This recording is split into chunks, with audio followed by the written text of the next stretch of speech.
As I scoured the eatery for the client I was scheduled to meet, I noticed my former spouse, Susan, in the company of a slightly overweight, middle-aged gentleman. It was clear he had once been fit, but the ravages of time and indulgence had taken their toll. Susan sat beside him, radiating happiness. Every detail about the man suggested affluence. Standing in the entrance, memories flooded my mind. Despite 3 years having passed since our separation, the emotions felt as raw as if it were yesterday. This is how I found myself here, observing from a distance instead of being by her side. My problems began with a trip to Albany for a client meeting. I decided to stay overnight to avoid a lengthy drive back. However, my plans were disrupted when, barely an hour into the journey, the client called to report a broken fender. He was unharmed but apologized for the late cancellation. I assured him it was no inconvenience and suggested we reschedule. Nevertheless, I felt unprepared for the additional 2 hours of driving ahead.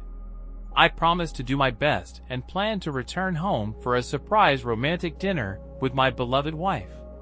90 minutes later, I finally turned onto my street. The first thing I noticed was the presence of 3 unfamiliar cars in the driveway. I knew my wife often invited her friends over when I was away, so I didn't think much of it. I parked on the street and entered the house, assuming everything was normal. However, the sight of 4 sets of clothes scattered across the living room floor immediately signaled that something was amiss. As I stood there, a gut-wrenching realization hit me. My wife's passionate cry wasn't a call for help. It was a familiar plea for more intense lovemaking. My heart sank as I grasped the truth. My wife was engaged in a carnal encounter with someone else. Despite my reluctance, I knew I had to face the reality awaiting me upstairs. Upon reaching the top of the stairs, I was met with the sound of my wife emitting a primal scream. Stealthily peering around the bedroom doorway, I beheld 3 men. While unfamiliar with 2 of them, the third was unmistakably her boss from work, Jeff Davis. To my shock, they had my wife engaged in carnal acts. My disdain for Jeff deepened as he showered her with praise, acknowledging her assistance with his business clients. It sickened me to realize that this fool was exploiting my wife for his professional gain. All 3 of them treated her as a mere object of pleasure, using derogatory language and exerting their dominance over her.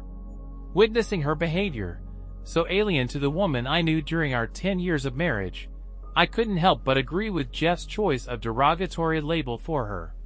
Quietly retreating, I slipped downstairs unnoticed, seeking refuge in my office. Retrieving my digital video camera, I found it still had some battery life, with an old holiday cassette inside and space for recording. I aimed to document my wife's actions for legal purposes rather than creating some illicit spectacle. Setting up the camera at the bedroom door, I captured footage of my wife's face and the others involved. Managing to endure only 510 minutes of the ordeal before my emotions overwhelmed me, I realized that while some might find such a scene arousing, for me, it brought only sadness and a profound sense of betrayal. Feeling utterly deflated, I sought solace downstairs to collect my thoughts in my office.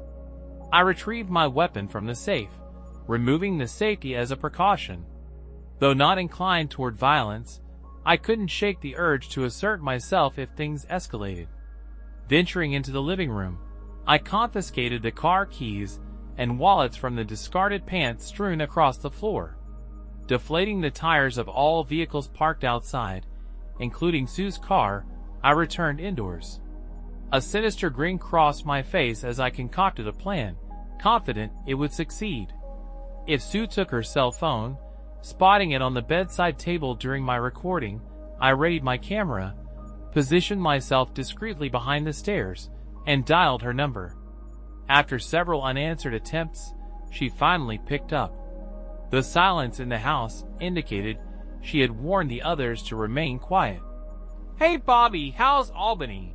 she inquired, breathless. "You seem winded. Are you okay?"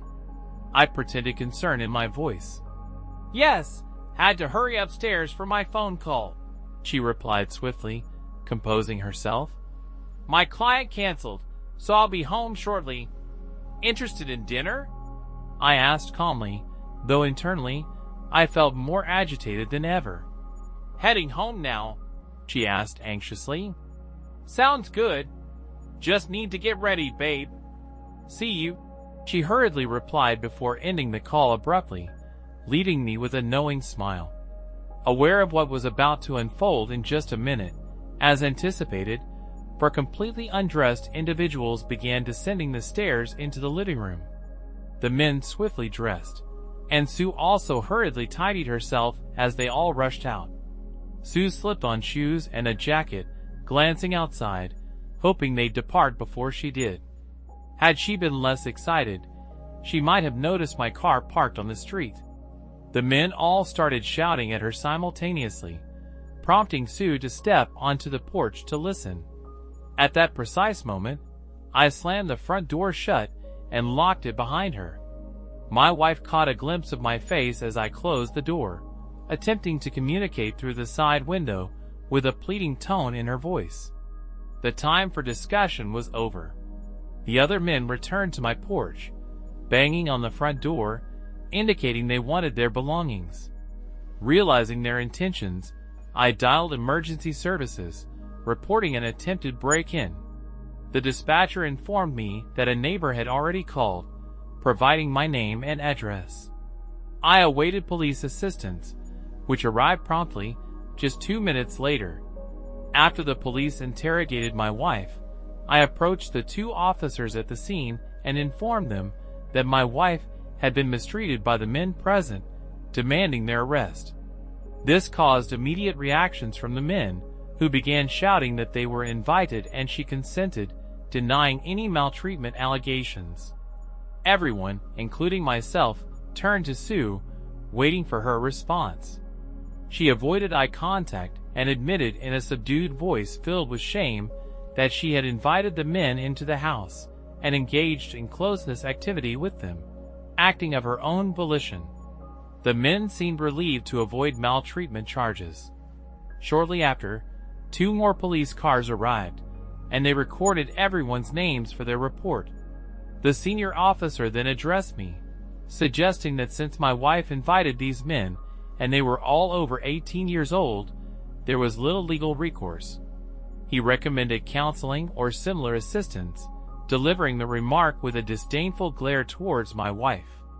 I instructed the police to call a taxi and informed them that Mrs. Thomas would not be allowed back into the house that evening. One of the men called a taxi after discovering their flat tires.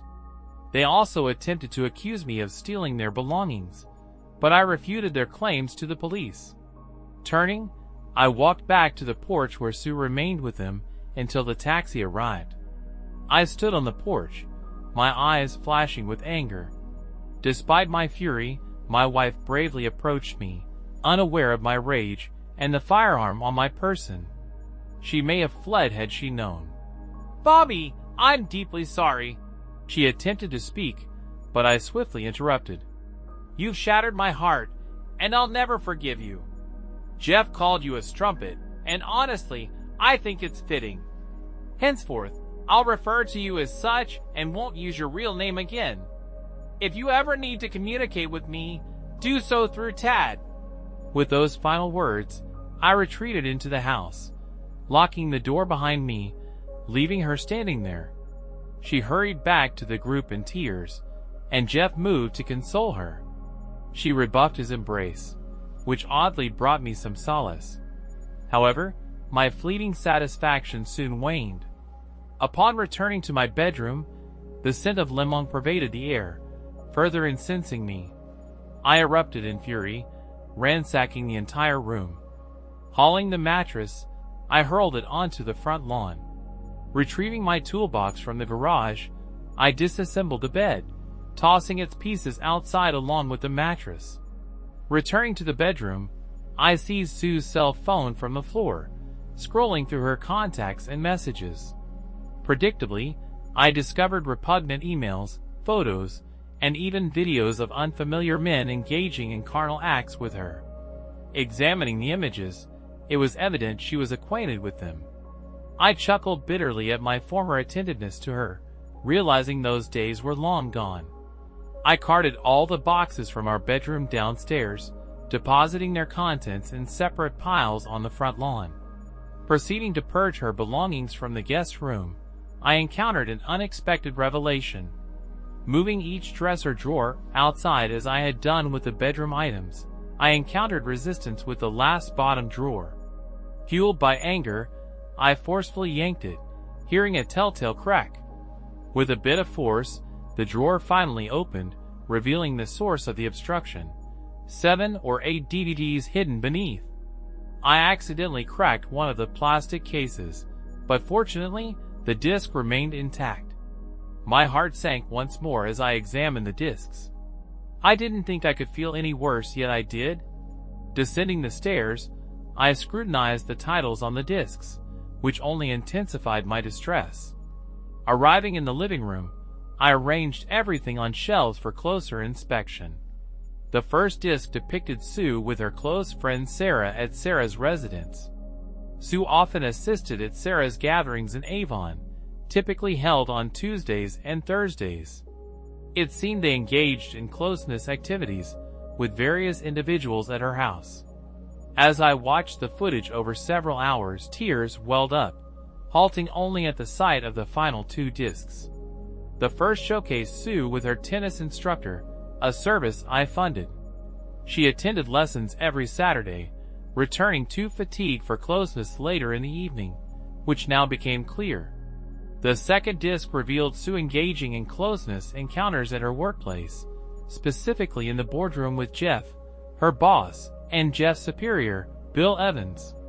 Bill held considerable influence in the community, often featured in newspaper articles for his philanthropic efforts, which I now witnessed extended to my wife's private affairs. Retrieving a large envelope, I carefully placed inside it a cell phone, the discs, and a cassette tape I had recorded earlier. My intention was to hand the entire envelope over to my lawyer and confidant, Ted Worth, my trusted friend of many years. He was one of only 2 individuals in whom I truly confided. Nothing else mattered at that moment. Glancing at Sue's computer on the desk, I powered it up and began duplicating every file, email, photo, and video onto external drives. It took approximately an hour to complete the process, after which I settled down to sift through my wife's digital archives. Among the videos were scenes reminiscent of those found on the CDs I had discovered. Additionally, I stumbled upon explicit images typically associated with adult websites. Delving further, I uncovered a trove of emails spanning about 6 months. Despite her attempts to conceal them under misleading file names, I unearthed correspondence between her, Jeff, and several other men, as well as exchanges with Sarah. Just last week, I had dismissed them until one nearly devastated me. The thought of using my weapon crossed my mind, but I realized she wasn't worth it. I had to remain strong. The only email that affected me this deeply was from Sue to Sarah. Sarah questioned why she hadn't left me to be single again and asked Sue to detail her ideal future husband. Here's how she responded. "Sarah, I have no interest in him anymore. Bobby is faithful but foolish. I fear he'll soon uncover my secret lifestyle. He's not entirely clueless, but love blinds him. Lately, he's been gaining weight, and his expanding belly is off-putting. Comparing him to other men, he's lacking. I also detest beards and mustaches, which make him appear somewhat repulsive. I once loved him deeply, but the excitement of recent years is too enticing to give up. His lawyer best friend could pose problems if he gets involved. Jeff and Bill at work hint at promotions and perks with suggestive undertones. I laugh. I also desire a house and a car. If I play my cards right, I could also secure alimony each month. Additionally, I'm anticipating our Tuesday party, pending recovery from my tennis injury. Tony is impressive. Ensure I received last Thursday's video. It was my first time with so many men simultaneously. As for my dream man, he must be affluent, loyal, compliant, and not too bright. He must cater to my every whim and still ask which one. I chuckle. I'm indifferent about the bedroom, as long as there's money involved. I laugh. I can fulfill my needs elsewhere. Sometimes it feels too easy. Damn, Bobby's home now. Got to go. See you on Tuesday. Call me. Sue. I read this letter repeatedly, its words disgusting, and the last few years deeply hurting me. Did she truly feel this way about me?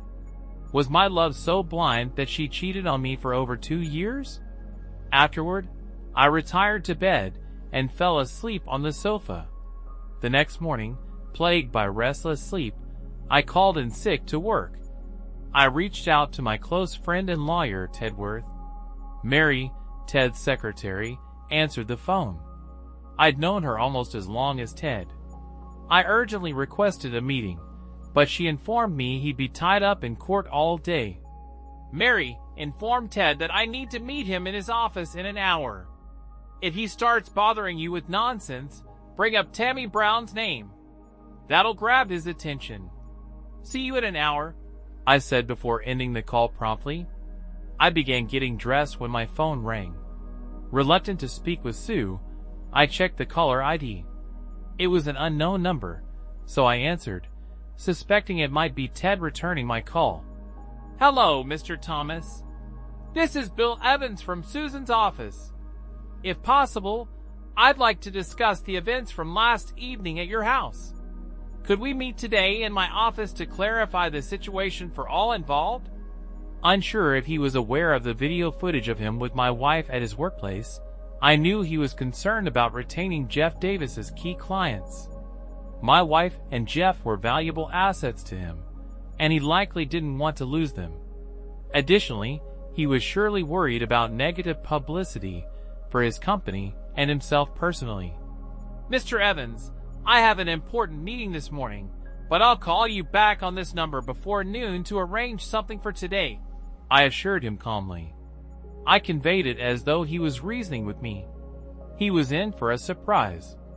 As I stepped out, I glimpsed what resembled a bizarre yard sale. The broken bed and Sue's clothes were still strewn about. An elderly neighbor waved, wearing a curious expression. I knew I'd become the talk of the neighborhood. As they say in the news, it was a suburban sensation in the city center. I grabbed a bite to eat before heading straight to Ted's office. Mary brewed a cup of coffee for me. Lots of cream, no sugar. We had a long history together. Holy crap, Bobby. I don't know what you've got on Tad, but I mentioned his name, and he instructed me to clear his schedule for today. I could use a month off, she quipped. If you want to know who Tammy Brown is, she added jokingly, you'll have to ask Ted. By the way, where is he? I inquired. He said he'd be here right away. He needed to reschedule his meeting with the judge for today's court hearing, she informed me. Just then, he walked in. Holy crap, Bobby. Tammy Brown? You must be in big trouble for mentioning that name to me.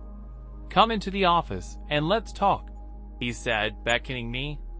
Mary, don't patch me through to anyone right now, Tad quickly interjected. I grabbed my coffee, and he shut the door for privacy. I recounted the events of the previous evening and shared what I had discovered about Sue's new lifestyle. Then, I handed him an envelope with the evidence I had gathered. Finally, he spoke. He listened attentively to my story without interruption. I could see the legal gears turning in his head as he processed the events from the night before.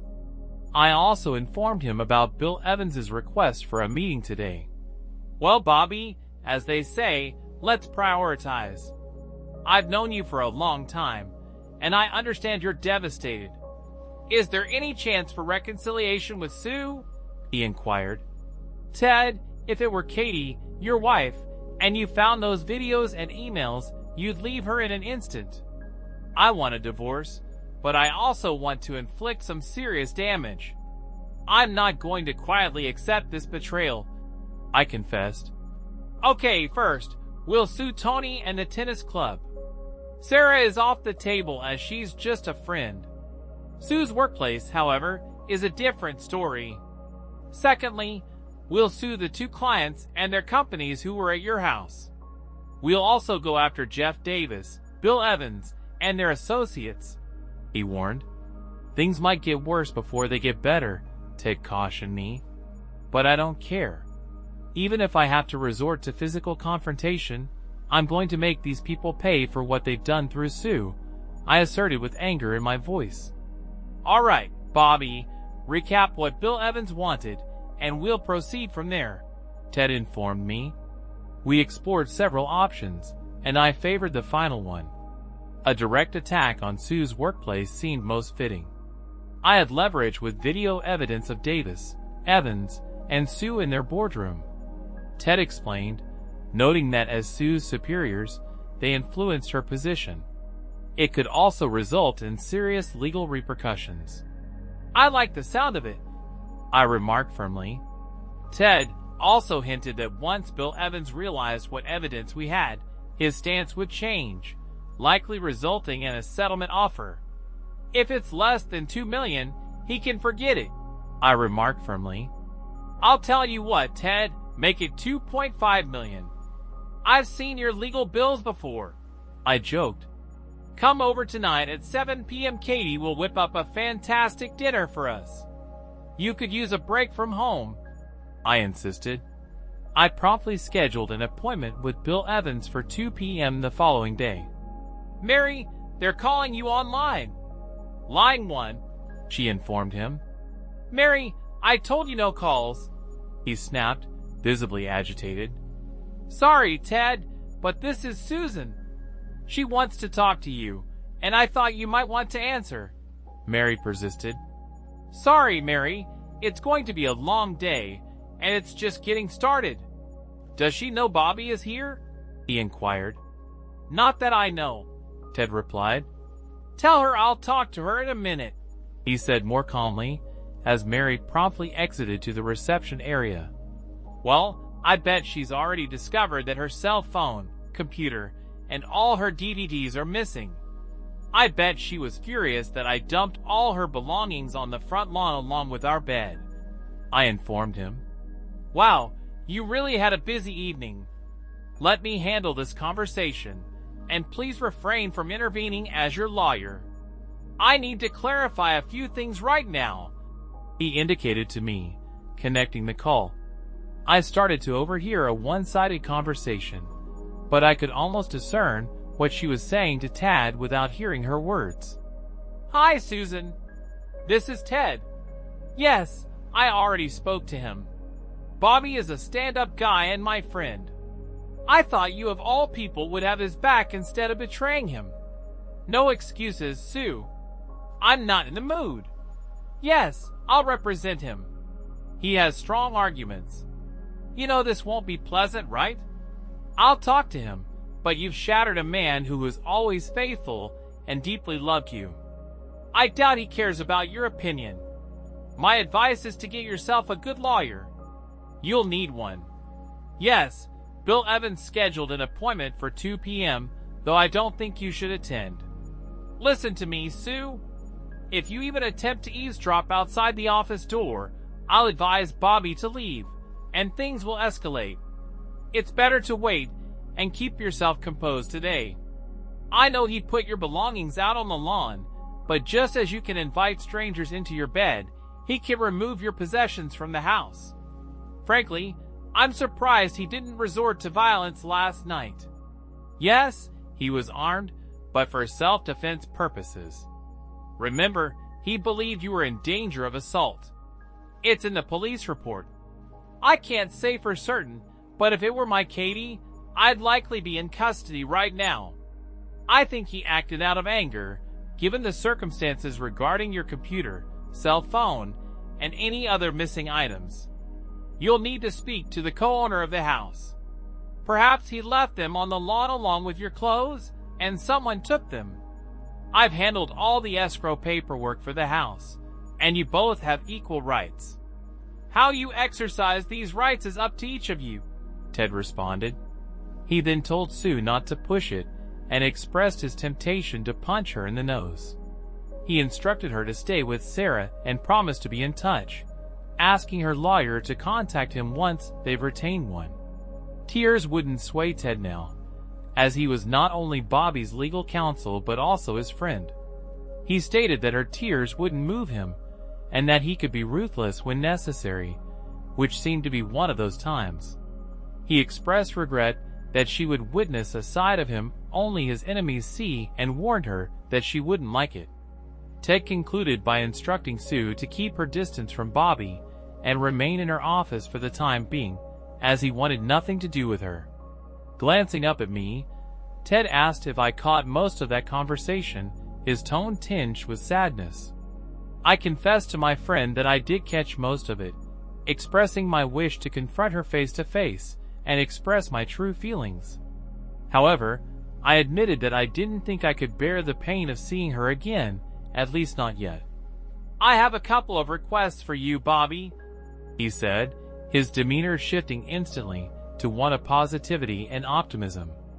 First, hand me those tapes. Tad instructed me to retrieve the videotapes from the envelope. Those from the previous night, the ones featuring Tony at the tennis club, and the footage of Sue with Mr. Davis and Mr. Evans in her office. After handing him the tapes, he instructed me to invite Mary to join me for lunch. I gave him a puzzled look, to which he promptly responded in kind. I think it's best if I review them myself to spare you any further distress before our meeting at 2 p.m. Moreover, I don't believe watching this material would benefit you right now. I don't want you to be upset before our meeting with Bill Evans, he explained. I acknowledged his wisdom and thanked him before sharing the good news with Mary. She jokingly suggested I take her to an upscale restaurant if Ted was footing the bill. We both chuckled and left the premises. Mary proved to be an excellent dining companion, and for the next hour, she helped me forget my troubles. Upon our return, we heard Ted cheering as we entered the office. He was in high spirits, doing a little victory dance at his desk. These recordings are a game changer, Bobby. I can't believe it, he exclaimed. My expression turned bittersweet, and I think he finally grasped why. Oh, Bobby, I'm truly sorry. I didn't acknowledge the significance of these videos. I know Sue's actions have deeply hurt you. I was just excited about what I uncovered. He apologized sincerely. Bobby, come over here. I need your eyes on something. Ted beckoned me, and I complied, positioning myself behind him to view his screen. Did you watch the entire video? Tony shot at the tennis club with Sue? He inquired. No, I only managed to skim through some of it last night. It was tough to stomach without feeling the urge to lash out or worse, I admitted honestly. Well, brace yourself. Towards the end, just after Tony and Sue finish, they attract a small crowd in the men's locker room. Yes, the tennis club's locker room. I hate to say it, but she let the other men who were watching join in after Tony. I'm not telling you this to upset you, but to shed light on this guy right here, Ted explained, pointing at the screen on his desk. The individual he was indicating was an older man, draped in a towel with his long gray hair and a walrus-like mustache. Do you recognize him? Ted asked. I have no clue who this guy is, but I presume you do, I responded, trying to maintain composure.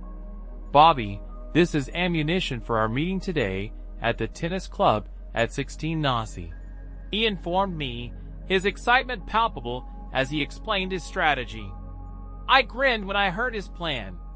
Besides being my friend, Ted was an exceptional lawyer. I was relieved to have him on my side.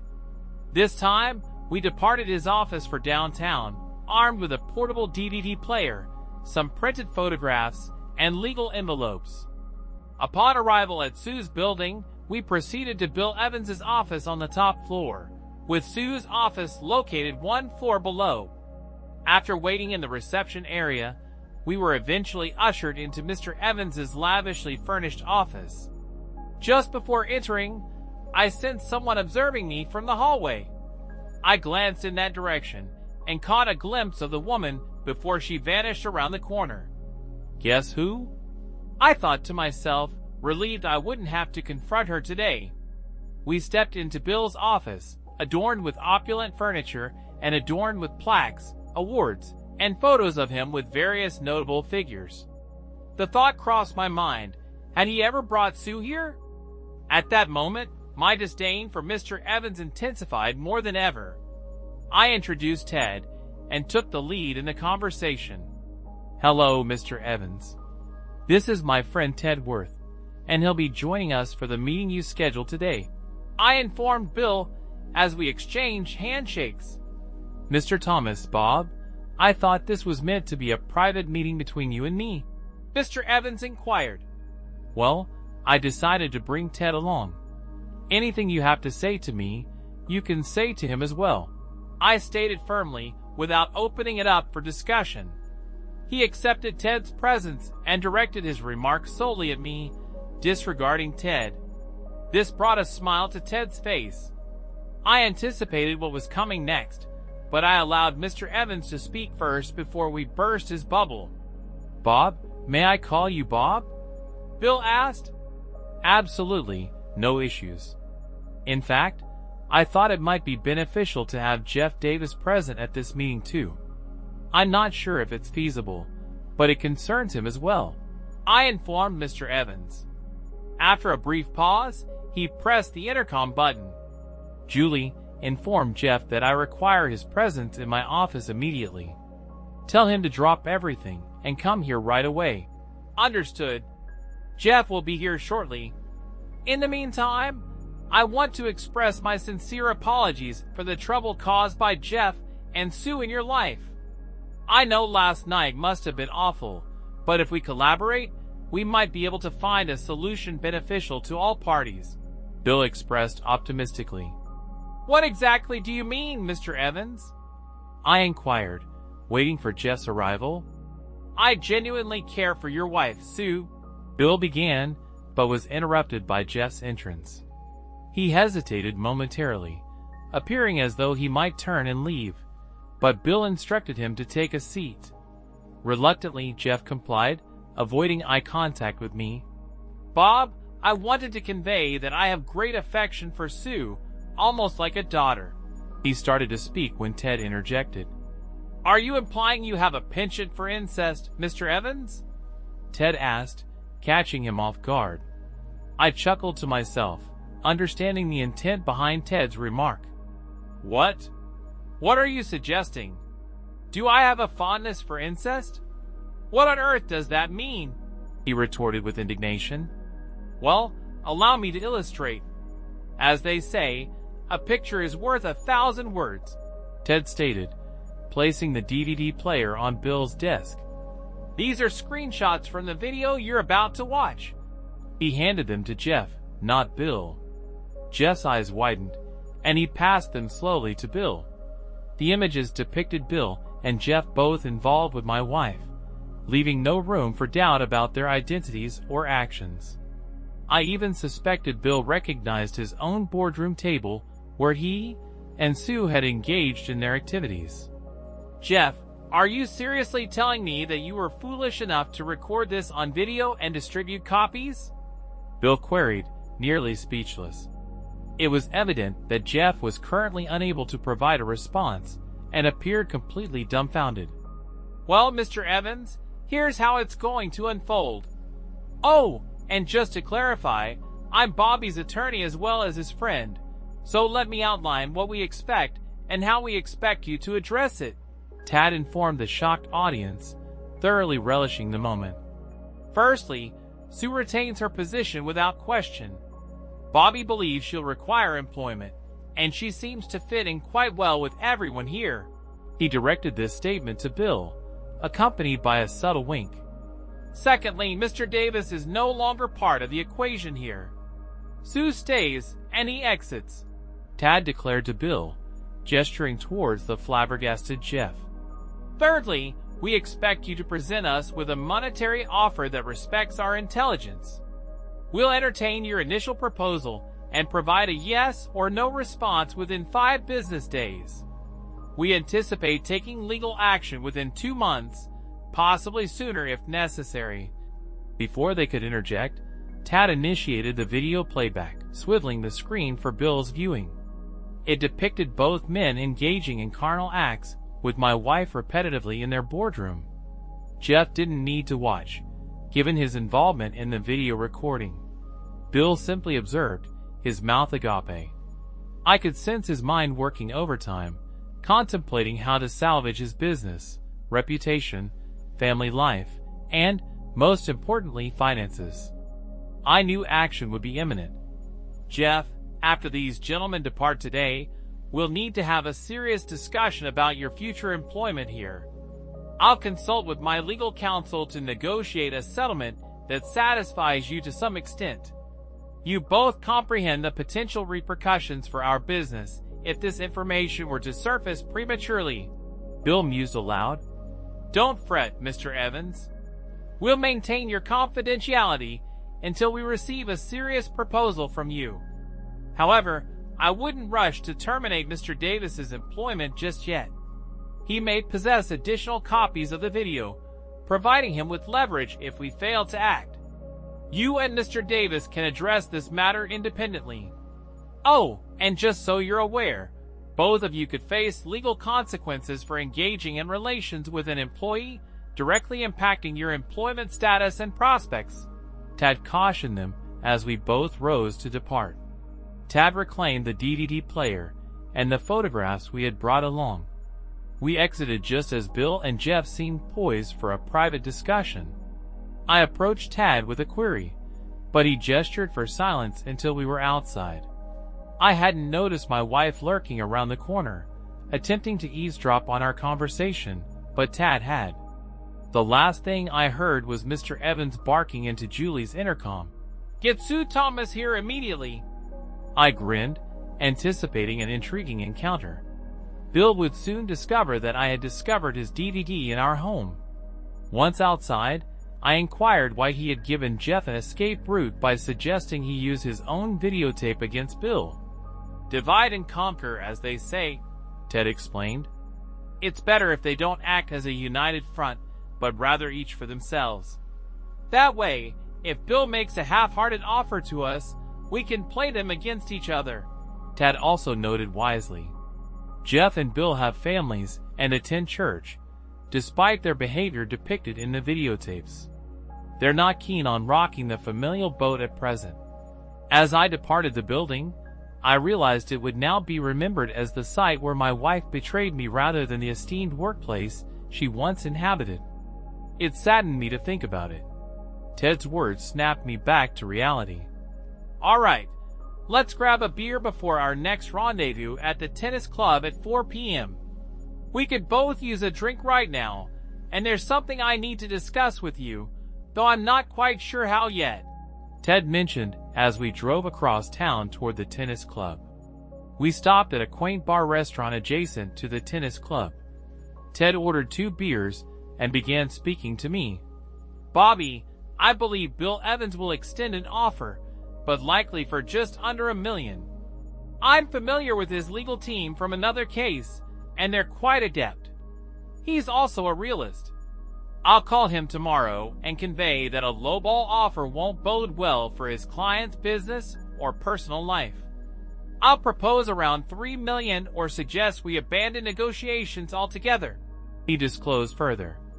"Moreover, I need to ascertain if, in the event the offer is rejected, I have your authorization to cast Susan in an unfavorable light. I won't hold back for anything. My duty as your legal representative is to pursue what ensures victory in court, even if it entails painting an unflattering portrait of her. It might get ugly and highly publicized. I'll utilize every legal means at my disposal to secure our case. You might not appreciate all the potentially damning revelations about Sue, your marriage, and even your carnal life that could surface. I'm not sure if you've considered this aspect," Ted added. At the 11th hour, I expressed that I had given serious consideration to the matter and believed I possessed more integrity than they gave me credit for. I mentioned that if necessary, I was willing to proceed, but I preferred to explore the financial offer route first, which I hinted at to Ted. Ted agreed and suggested starting by evaluating what Bill had to offer. He assured me that if Bill's offer was unsatisfactory, he would handle all the necessary paperwork promptly. Additionally, he mentioned leveraging his newspaper contacts and friends at 3 local news stations. He said they would be willing to obtain footage, images, even if they needed to censor the explicit content with blue bars, as they say in sitcoms. Ted, you've consistently been there for me, and I trust your judgment. I just wish this whole mess never happened. Being an oblivious husband was more enjoyable than being publicly humiliated by a cheating wife. Nevertheless, you have my authorization to take whatever actions are necessary. After all, I didn't initiate this debacle, but I'm determined to conclude it soon, I expressed with frustration in my voice. Understood, Bobby. No problem. Now, let's discuss the material for our next meeting. This guy, Mr. Harry Riel, is the owner of the Ace Tennis Club. This is the guy I pointed out in the video in my office. He's indicated that he'll likely adopt a laissez-faire attitude, asserting that adults will be adults, and he won't intervene. Even Tony's tennis coach might be dismissed for appearance's sake only to be rehired later. Tony's quite popular at the club, particularly among female members. Keep in mind, Bobby, that while men primarily pay club dues, women are also stakeholders. This dynamic will be pivotal in your interaction with Mr. Riel. He briefed me on the situation. We arrived just in time, and it was evident that Mr. Riel and Tad didn't see eye to eye. Their animosity was palpable from the outset. Mr. Riel, this is Bob Thomas, he said, nodding in my direction. And his wife is a member of your club. It has come to our attention that Tony Simba, your tennis instructor, was having an affair with Mr. Thomas's wife. We want to know what you plan to do about this. Tad finished. He waited for Riel to speak, but even I knew that he would take everything upon himself and, in a few words, send Tad to hell. Listen, what 2 consenting adults do behind closed doors in their own time is none of my business, Harry Riel informed us. And as for you, Mr. Thomas, if you can't satisfy your wife in the bedroom, don't come crying to me and blaming me if she strays. There are plenty of unhappy spouses who frequent the Ace Tennis Club. Some keep returning for the personalized attention my staff provides them, if you catch my drift, Harry said, winking at me. I felt the urge to lash out at him, but Ted restrained my wrist and quietly advised me to stay composed and follow his lead. You see, Harry, you're assuming this occurred outside the club without the owner's knowledge and consent. It's presumptuous of you to make such assumptions, Ted confronted him, pulling out a DVD player and placing it on his desk. Ted pressed play, directing the screen towards Harry. It was evident from his reaction that he didn't like what he saw in the video footage. Before Harry could respond, Ted interjected. Harry, you, with full awareness and with your colleague's complicity, took advantage of a paying member of your club, Mrs. Susan Thomas, a married woman whose dues were paid by Mr. Thomas. She is now a dissatisfied customer. This informed the silent Mr. Riel. When this information surfaces, every dues-paying man will want to know if his wife is engaging in similar activities while he foots the bill. I'll have to subpoena everyone present in the locker room that day. Married men may not be pleased with you about this, Ted added, adopting an almost storytelling tone. Furthermore, there's the issue of reasonable expectation of privacy when filming in the locker room, Harry interjected. Once I'm through with you, your club won't retain its community reputation, and your bank account may suffer as well, Ted asserted for added persuasion. So here's what we're after. A substantial offer from you and prompt action. Doing so could spare you considerable convenience and financial loss," Ted concluded as we observed Harry Riel weighing his options. "Ted, you're still a real piece of work, but I can't argue with your reasoning. I'll contact you tomorrow with my offer. If I comply, all tapes will be returned to me and remain confidential. I'll also willingly terminate Tony's employment. Now, if that's all you legal extortionists came for, get the hell out." Harry Riel dismissed us as Ted retrieved the DVD player with a grin and powered it off. "Oh, and say hi to Tito Martin," Ted remarked to Harry before exiting the room. "Go to hell, Worth," was all Harry could retort. Ted chuckled all the way back to the parking lot. "That was quite the adventure. Now we wait for suggestions," Tad informed me as we headed to his house for a delightful homemade dinner. By week's end, Bill Evans had offered nearly $2.7 million to retain Sue as his employee. Jeff Davis, after naively handing over all his tapes to Bill Evans, found himself out of a job. Bill simply terminated him, leaving poor Jeff with little recourse. I went after the two fools who were with my wife the night I caught her with Jeff. They happened to be two of Jeff's major clients. Neither of them wanted any publicity, whether for their companies or themselves, so each of them offered me $1 million to keep quiet. Harry Riel refused to make any offer and suggested we take legal action, so we did.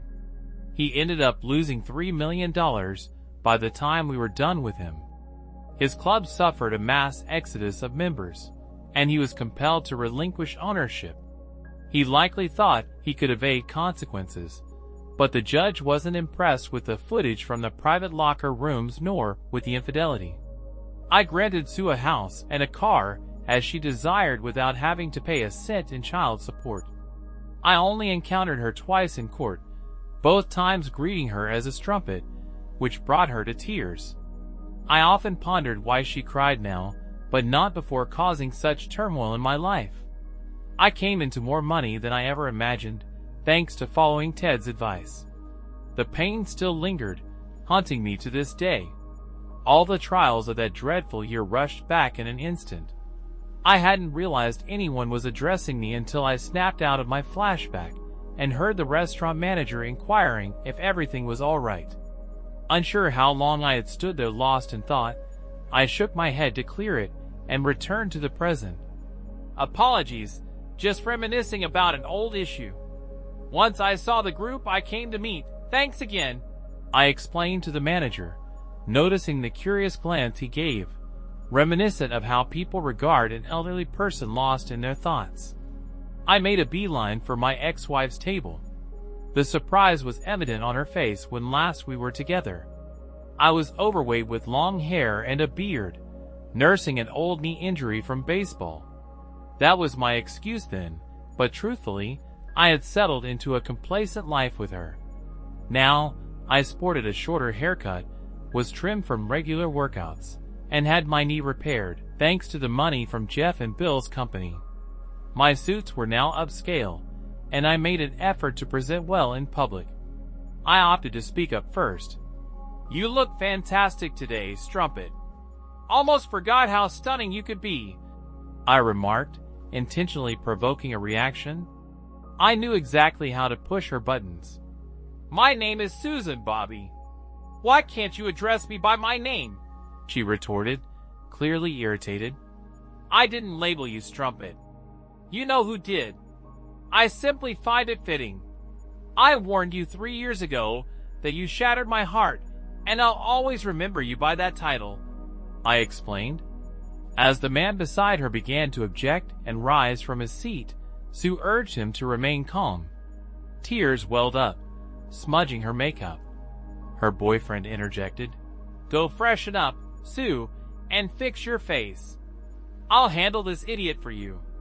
With those words, she stood, locking eyes with me as I reciprocated with a single glance, perhaps revealing the agony I'd harbored for 3 years.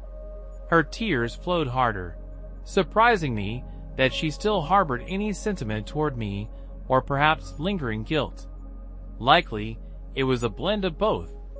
I expect you to be gone when I return," she declared tearfully, heading to the restroom, where I noticed the sizable engagement ring on her finger as she wiped her eyes and left. "You must be Bob Thomas, Sue's ex-husband?" he queried with disdain in his tone. "Indeed, and you must be the new man she's been dreaming of," I retorted, sensing his indignation. "I'm Sue's CFO, and if I were you, I'd refrain from using that term," he cautioned, though his reluctance to cause a scene was evident.